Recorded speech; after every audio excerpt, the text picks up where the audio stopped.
Yo, what's up mga kadyat? Ngayong araw nga pala, congratulations to me and my brother Dwayne during our graduation last August 8. Ngayong araw nga pala, meron po tayo pupunta na sikat na kainan dito sa Festival Mall ay yung Food Club. Ito ay sikat na sa first time namin kakain dito ng buong pamilya ko. Parang buffet siya na parang Vikings. Siyempre, pabayahin na pa lang kami papuntang SLEX at papunta na kami ng Philippine Best, papunta na kami sa Expressway at ito na pala yung exit, papasok na kami at ito na pala yung bagong Festival Mall, meron din sa kabila mga kadyat. Ito nga pala, papasok na kami dito sa mall na ito at pagpasok na namin dito, ito nga pala bagong ambiance, ang ganda ng quality ng mall.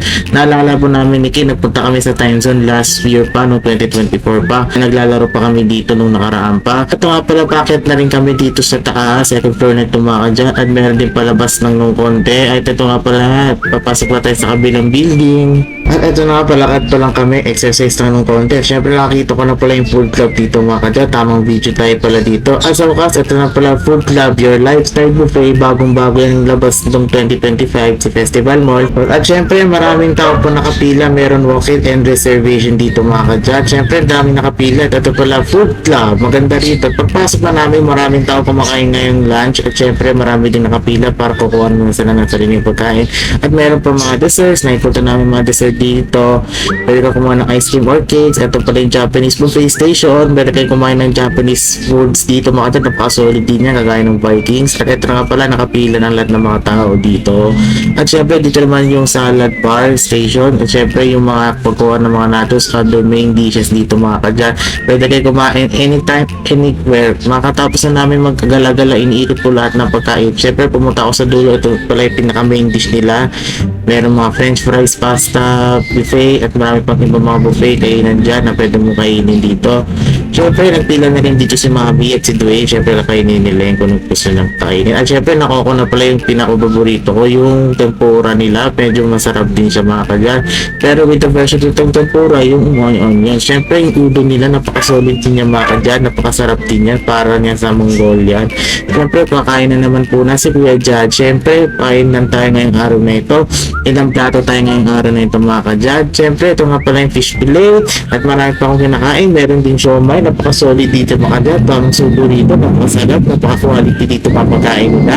At ito pala, meron pa tayong dito mga iba't ibang pagkain na pinuputay ko. Hindi ko na masaulo kung yung mga kain ko. Basta kain-kain lang tayo mga kadyat. Magpakabusog tayo. Syempre hindi ko na dinibigyan yung french fries dito mga kadyat. Napaka-solid din yan. Parang potato corner. Syempre yung fish fillet nila dito. Napakasarap. At tama-tama, pangatlong plato na tayo ngayong araw mga kadyat. Syempre kinakain ko na isa-isa yung mga kinakain ko. Yung inuulit ko pa. At syempre hindi matitigilan natin. Makakasarap din yan. Yung empid tempura. Napakasarap din yan. Kakasarap po kakakain ko na empid tempura. Napakasolid din yan mga kadyat. Syempre tama-tama kain muna tayo dito. Fast forward naman mga kadyat. Syempre yung pasta nila, mac and cheese, napakasolid din yan. Napaka-quality yung pagkain. At syempre french fries baka naman. At syempre ito pala yung graduation cake namin dito eh. At ito pala food trip na naman ng buong pamilya. Syempre di natin makakalimutan yung kainan dito. At syempre nabutan ko pala, meron palang desserts dito. Pwede kayo kumuha ng mga breads and pastries dito mga kadyat. At syempre nakuha na pala yung cinnamon bread. Syempre katapos ko pala mag-lunch. Syempre tamang kain muna tayo dito mga kadyat. Napakasarap din na cinnamon bread dito, parang cinnamon siya mga kadyat. Syempre kumuha na rin ako ng flavor of chocolate vanilla ice cream dito mga kadyat. Syempre tamang serving nila dito, service nila napaka-solid din. Pwede ka mag-decor ng ice cream or kahit ng iba't ibang mga pastries mga kadyat. Syempre kinuha ko na pala yung chocolate, galing sa chocolate fountain, nilagay ko na rin yung mga kadyat. And then meron din silang chocolate and white chocolate chip. Sa wakas, makagawa ka pa ng chocolate ice cream vanilla chocolate flavor mga kadyat. Napaka-solid ang life hack ng ice cream. Syempre makakain na naman ni Kuya Jed to. Solid na solid din yung flavor. Napakakapit naman yung lasa ng ice cream nila. Napaka-quality.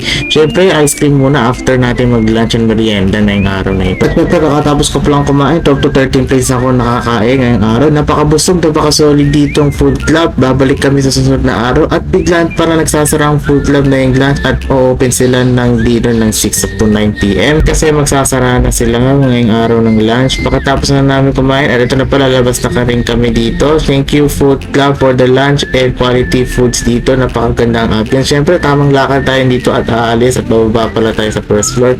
Syempre tamang-tama, kasama ko pala yung aking pamilya. Toto, tagalo muna tayo dito bago tayo umuwi. Syempre may nakita rin akong glass dito sa baba. Baka Final Destination Bloodlines yan mga kadyat. Parang actual movie yan. At syempre papasok na rin kami dito dito sa labas, syempre papasok pa rin kami sa Coffee Bean Tea Leaf na kung saan nabutan pala kami dito ganda rito at nabutan na namin po yung Coffee Bean Tea Leaf dito. Pwede kayo magmerienda muna. At pagpasok na namin dito sa The Coffee Bean and Tea Leaf, ito pala yung parang Starbucks. Pagpasok na namin, napakaganda ng ambience and quality dito. Yung may nakalagay ito, passion for coffee and tea since 63 yan. Syempre, meron mga iba't ibang naiinumin dito at marami pang iba't na kakainin for merienda today and tonight na yung araw. Na-order na namin yung in-order namin. At syempre, in-order ko pa yung Spanish latte. Napaka-solid din yung lasa. Syempre, napakaganda na rin yung lasa nito. Parang coffee lang talaga. At ito pala yung mga pastries nila dito pang merienda. Medyo katapos na namin mag-merienda, mag-bonding moments at uuwi na rin kami nito ngayong araw na ito. Syempre, hanggang dito na lang mga kamsat. Happy graduation to me and Dwayne. Paalam muna. Bye-bye!